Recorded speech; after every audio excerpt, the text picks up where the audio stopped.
Hello everyone, मैं परमेश्वर प्रसाद साहू।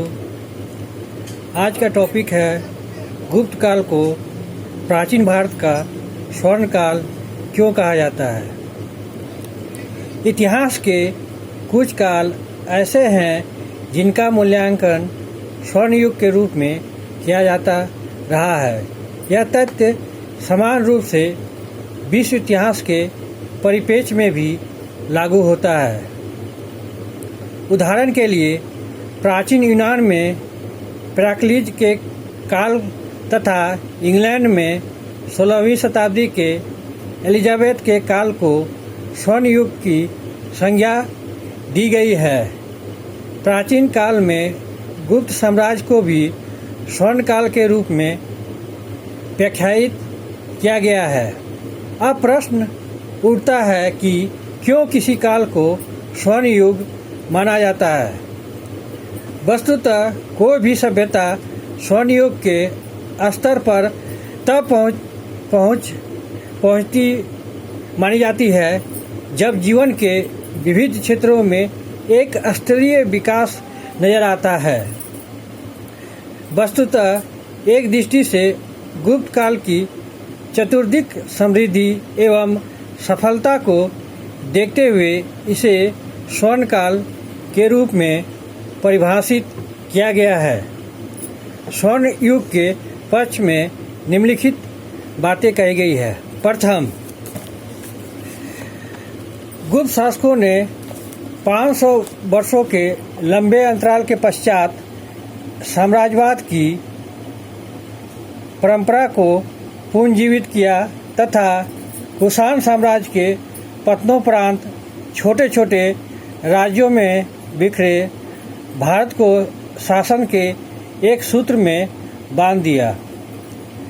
दूसरे, गुप्त काल का पूर्वार्ध उस व्यावसायिक समृद्धि तथा मुद्रा अर्थव्यवस्था के विकास की प्रकाष्ठा को दर्शाता है जो 6ठी शताब्दी ईसा पूर्व में प्रारंभ हुई थी। वैसे भी इसी काल में सर्वाधिक सोने के सिक्के जारी करने के साक्ष्य प्राप्त होते हैं, जो इस बात का संकेत है कि इस काल में वाणिज्य व्यापार उन्नत अवस्था में था। चंद्रगुप्त विक्रमादित्य द्वारा गुजरात क्षेत्र पर नियंत्रण के पश्चात वाणिज्य व्यापार को और भी प्रोत्साहन मिला। वाणिज्य व्यापार के साथ कृषि विकास के लिए भी यह काल उपयुक्त था, क्योंकि भूमि अनुदानों के माध्यम से नए नए क्षेत्रों में कृषि विकास हो रहा था। इस काल में गुप्त शासकों द्वारा धार्मिक सद्भाव की नीति को प्रोत्साहन दिया गया। गुप्त शासक स्वयं वैष्णव थे, किंतु उन्होंने अन्य पंथों के साथ धार्मिक सद्भाव की नीति को बनाए रखी। उदाहरण के लिए चंद्रगुप्त विक्रमादित्य का मंत्री वीरसेन शैव धर्म को मानने वाला था, तो उसका मुख्य सेनापति आम्रकदेव बौद्ध था। गुप्तों के अंतर्गत ही सारनाथ में धर्मेक स्तूप का निर्माण हुआ था। अगला जो है हिंदू धर्म का पुनरुत्थान। गुप्त काल की सबसे बड़ी विशेषता हिंदू धर्म का पुनरुत्थान था। इस काल में ब्राह्मण धर्म की लुप्त प्रतिष्ठा फिर से स्थापित हो गई और इसका पूर्ण रूप से विकास हुआ। गुप्त सम्राट हिंदू धर्म में आस्था रखते थे, इसमें संदेह नहीं कि उनकी धार्मिक नीति बड़ी उदार और सहिष्णु थी और वे सभी धर्मों का समान आदर करते थे। परंतु उन्होंने अश्वमेध यज्ञ करके और विष्णु एवं शिव के अनेक मंदिर बनवाकर अपने धर्म को बहुत प्रोत्साहित किया। उनकी दृष्टि में सभ्यता और संस्कृति का विशेष महत्व था। उन्होंने स्वदेश, स्वभाषा और स्वधर्म की रक्षा और विकास के लिए हर संभव प्रयत्न किया। संस्कृत भाषा और साहित्य की विशेष रूप से उन्नति हुई और बौद्ध धर्म के स्थान पर ब्राह्मण धर्म पुनः लोकप्रिय हो गया। यही कारण है कि गुप्त काल को पुनर्जागरण का काल कहा जाता है। गुप्त शासकों ने कई मंदिरों का निर्माण कराया और धार्मिक संस्थाओं को स्वेच्छा से दान किया। यह मंदिर हिंदू देवी देवताओं से संबंध रखते हैं, जैसे शिव, विष्णु तथा सूर्य। गुप्त शासकों ने वैदिक धर्म का पोषण वैदिक रीति रिवाजों को भी अपनाकर किया। इन्होंने फिर से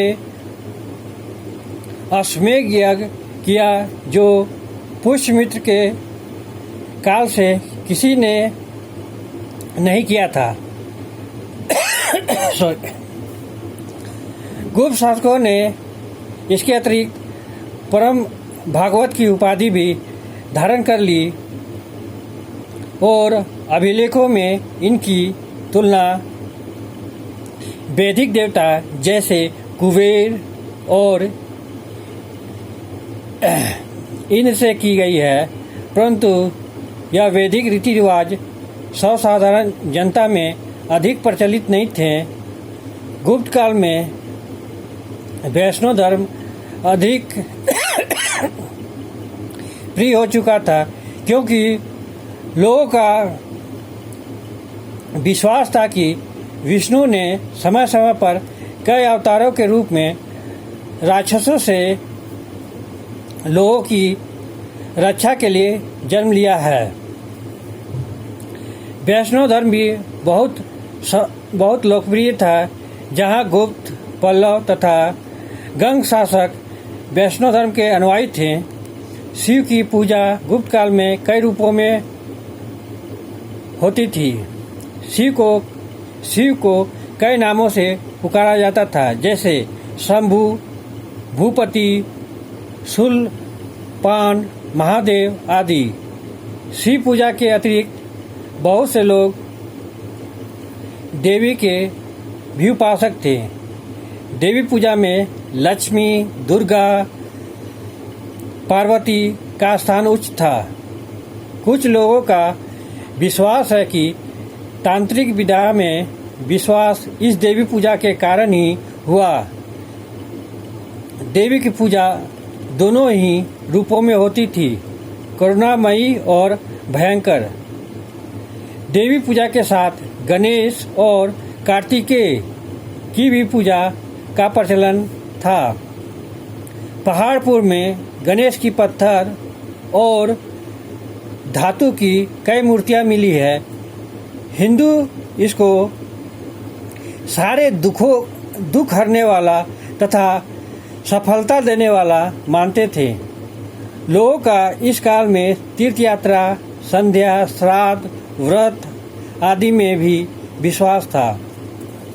इस प्रकार हिंदू धर्म के प्रचार, उसकी व्यापकता के कारण ही गुप्त काल को हिंदू धर्म के जागरण का युग कहा जाता है। पहले बौद्ध धर्म की उन्नति ने हिंदू धर्म को एकदम लुप्त सा कर दिया था। सारे भारत में केवल बौद्ध धर्म का ही नाम था, परंतु गुप्त सम्राटों ने हिंदू धर्म को अपनाकर मृतप्राय ब्राह्मण धर्म को फिर से जीवन दान दिया। भारतीय उपनिवेशों में भी हिंदू धर्म का प्रसार हो चुका था। उस समय जावा, सुमात्रा, बोर्निया आदि भारतीय उपनिवेशों में हिंदू धर्म का प्रचार था और वहाँ अनेक हिंदू मंदिर बने हुए थे। विद्वानों का विश्वास है कि उस समय के हिंदू धर्म ने ईसाई धर्म को भी प्रभावित किया था। गुप्त काल में हिंदू दर्शन की भी बहुत उन्नति हुई। कर्मवाद, ज्ञानवाद और भक्तिवाद की खोज इसी युग में हुई। दर्शन, उपनिषद और गीता पर बहुत से ग्रंथों की रचना की गई। पतंजलि के योग सूत्र पर व्यास भाष्य गुप्त काल में ही लिखा गया और ब्रह्मसूत्र तथा गीता पर बड़ी गवेषणाएं हुई। हिंदू धर्म के साथ संस्कृति का भी इस काल में अत्यधिक विकास हुआ।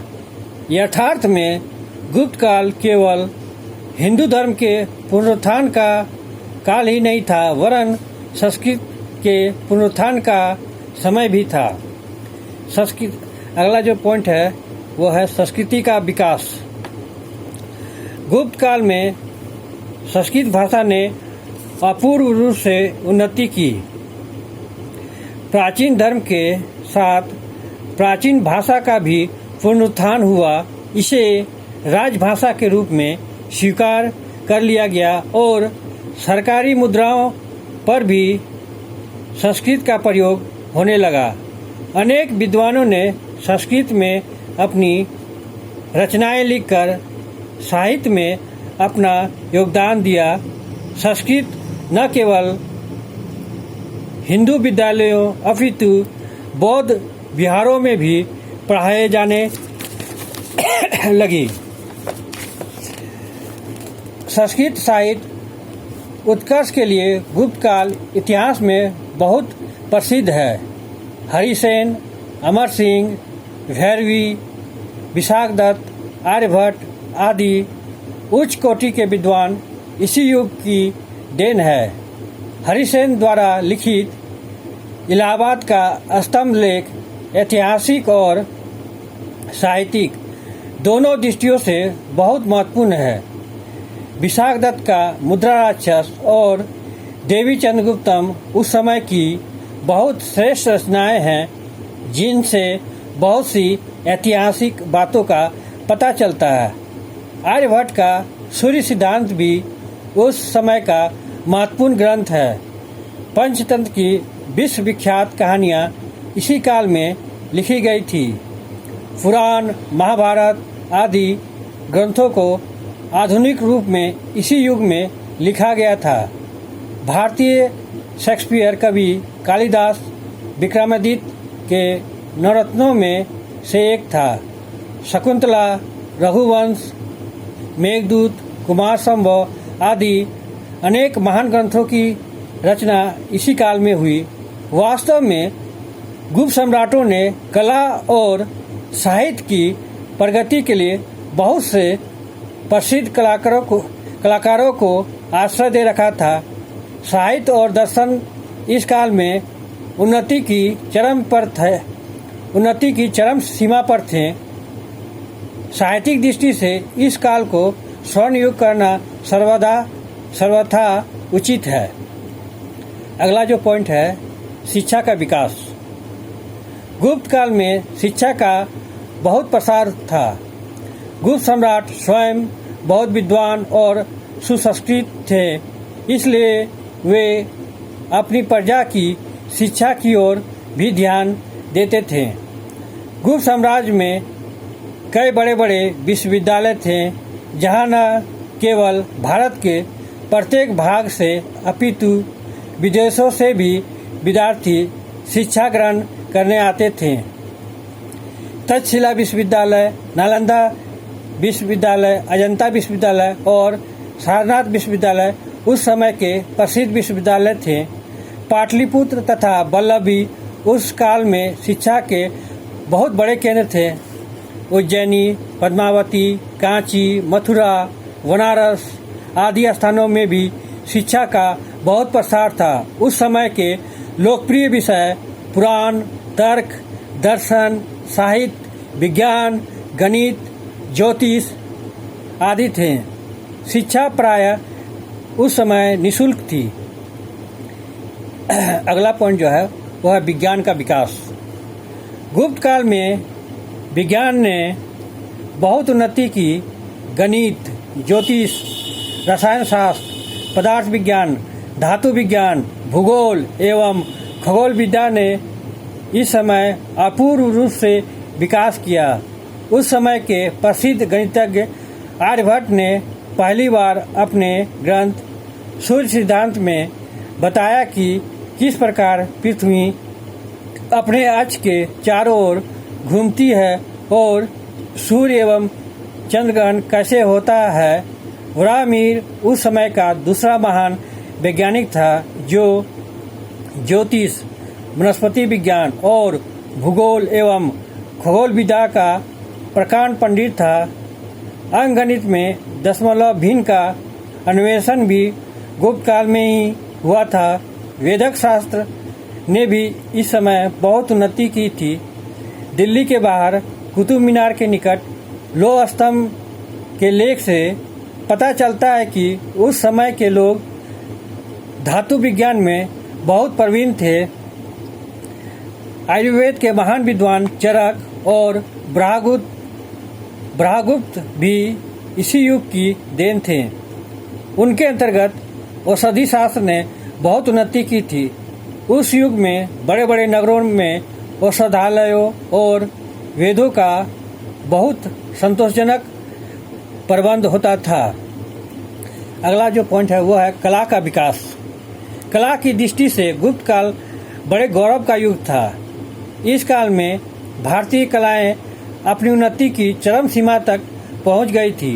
वास्तुकला, मूर्ति निर्माण कला, चित्रकला, धातु कला, वाद्य कला, संगीत आदि सभी ललित कलाओं का बहुत विकास हुआ। गुप्तकालीन कला विशेष रूप से भारतीय थी। स्वाभाविकता, रूप लावणता, भाव व्यंजना और आध्यात्मिकता उस काल की कलाओं की मुख्य विशेषताएं थी।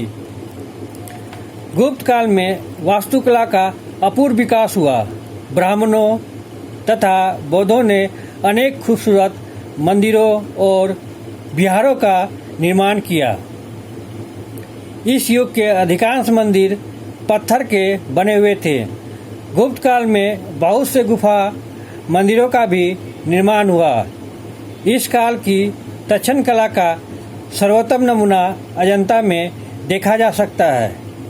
गुप्त काल में मूर्ति पूजा का अधिक प्रचार होने के कारण मूर्ति निर्माण कला ने उस समय विशेष रूप से उन्नति की।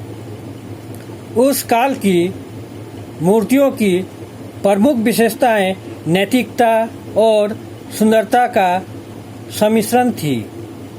उस समय की बहुत सी विष्णु और शिव की मूर्तियां भी प्राप्त है जो अत्यंत मनोहर और कला के उत्कृष्ट नमूने हैं। सूर्यदेव की मूर्तियों का निर्माण भी इस काल में ही प्रारंभ हुआ।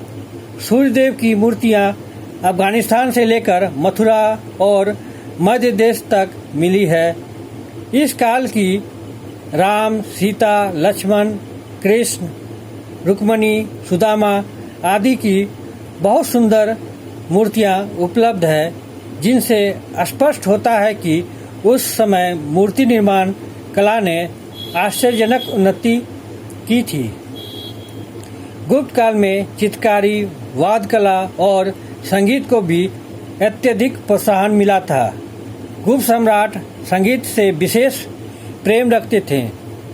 समुद्रगुप्त की मुद्राएं इस बात का प्रमाण है कि उसे वीणा वादन का बहुत शौक था। उस समय की अपूर्व चित्रकला अजंता की गुफाओं में देखने को मिलती है।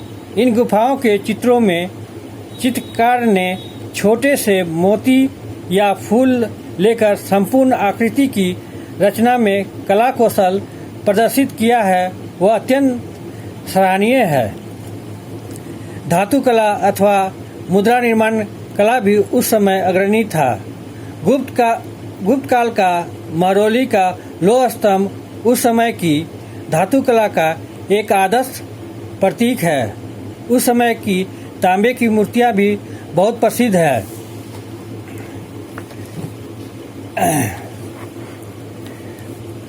परंतु विश्लेषण करने पर उस काल की सीमाएं भी स्पष्ट हो जाती है। गुप्त काल में दिखने वाली आर्थिक समृद्धि मात्र उच्च वर्गों से संबद्ध थी। निम्न वर्गों को इसका लाभ नहीं मिला। यह वही काल था जब राजनीतिक एवं प्रशासनिक क्षेत्र में सामंती संबंधों का आधार निर्मित हुआ। प्रशासनिक क्षेत्रों में वंशानुगत तत्वों की प्रधानता बढ़ी। कृषि अर्थव्यवस्था में भी सामंती संबंधों की शुरुआत हुई। भूमि अनुदान के कारण केंद्रीय शक्ति का ह्रास हुआ। गुप्त काल का उत्तरार्ध आर्थिक क्षेत्र में भी अनौतिक काल के रूप में ही देखा जाएगा, क्योंकि एक तरफ जहां बिजेंटियन साम्राज्य के साथ व्यापारिक संबंधों में बाधा आई, तो दूसरी तरफ आंतरिक व्यापार का सामंतीकरण होने लगा। कृषि अर्थव्यवस्था में विकास के बावजूद कृषकों की दशा अच्छी नहीं हो सकी, क्योंकि मध्यस्थों के एक समूह द्वारा अधिशेष के अधिकांश भाग पर कब्जा कर लिया गया। वाणिज्य व्यापार में पतन के परिणामस्वरूप मुद्रा अर्थव्यवस्था तथा नगरीय संरचना को धक्का लगा। इस काल में नारियों की सामाजिक दशा में भी गिरावट आई तथा अछूतों की अवधारणा को प्रोत्साहन मिला। वैसे इस काल में साहित्य तथा कला का विकास देखने को मिलता है, किंतु गौर से देखने पर उनकी सीमाएं भी स्पष्ट हो जाती है। समकालीन कला एवं साहित्य में उच्च वर्ग की समृद्धि तो व्यक्त होती है, परंतु जनसामान्य की पीड़ाओं का अंकन नहीं दिखता है। अर्थात अजंता, भीतरगांव, देवगढ़ की उपलब्धियों के पीछे पीसते हुए वे लोग थे जिनके गीत गाने वाले कोई हरिसेन, वसभट्टी या बासुल नहीं थे। निष्कर्ष के तौर पर कह सकते हैं कि गुप्त काल वह काल था जहां विविध क्षेत्रों में नई उपलब्धियां दिखती है, परंतु उपलब्धियों के साथ उनकी सीमाएं भी स्पष्ट है। अतः स्वर्ण युग की अवधारणा मिथक ही प्रतीत होती है। वस्तुतः स्वर्ण युग जैसा शब्द विद्वान इतिहासकारों के एक ऐसे समूह के जो राष्ट्रीय आंदोलन की उपज थे तथा जिसे